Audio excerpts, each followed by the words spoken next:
আমাদের চিকিৎসা ব্যবস্থায় আমাদের এখানে আল্লাহর রহমতে স্যারের পক্ষে বা স্যারের বিষয়ে আমাদের চিকিৎসা ব্যবস্থার বিষয়ে বাজান আপনি যদি কিছু বলেন জাতির উদ্দেশ্যে, জাতি শুনুক যে আসলে আপনি কি অবস্থা ছিলেন, কেমন আছেন, এই একটা বিষয়। আসলে চিকিৎসাটা কিছু লোকের জন্য ব্যয়বহুল আর কিছু জন্য নর্মাল। জি। যাদের আর্থিক অবস্থা ভালো আছে এটা তো আমার সমস্যা না। আর জি। যে চিকিৎসাটা যখন এখন বর্তমান হচ্ছে বাজার হিসেবে ততটা ব্যয়বহুল না, জি। কিন্তু ওটা কঠিন।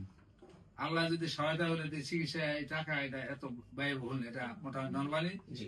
আর আর উনিও ভালো মনের মানুষ, ডাক্তার সাহেব, আমি ওনার শ্রদ্ধা করি। ওনার চিকিৎসা, ওনার কর্মকর্তা বা ওনার এখানে সার্ভিস অত্যাধিক ভালো। আশা করি এতে অনেকে উপকৃত হবে, আবার নিরাশা হওয়ার কিছু নেই। তো ওষুধটা যেভাবে দেয় এটা ধৈর্য সহকারে ব্যবহার করতে হবে, মানতে হবে নিয়ম কানুন।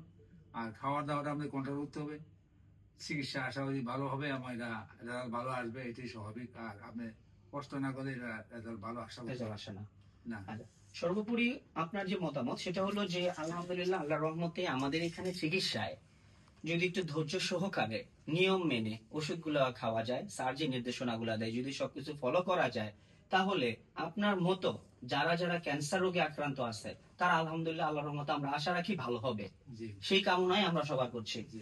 আমরা আজকে মোহাম্মদ আলমগীর হোসেন স্যারের দীর্ঘায়ু কামনা করছি এবং ওনাকে যাতে আল্লাহ তালা এখন যেমন ক্যান্সারটা নেগেটিভ আসছে, আল্লাহ যে কয়দিন হায়াতে বাঁচায় রাখে, উনি যাতে সুস্থ সুন্দরভাবে বেঁচে থাকতে পারে সেই কামনায় আজকে আমরা আমাদের এই অনুষ্ঠান শেষ করছি। ধন্যবাদ সবাইকে। আসসালামু আলাইকুম ওয়া রাহমাতুল্লাহি ওয়া বারাকাতুহু।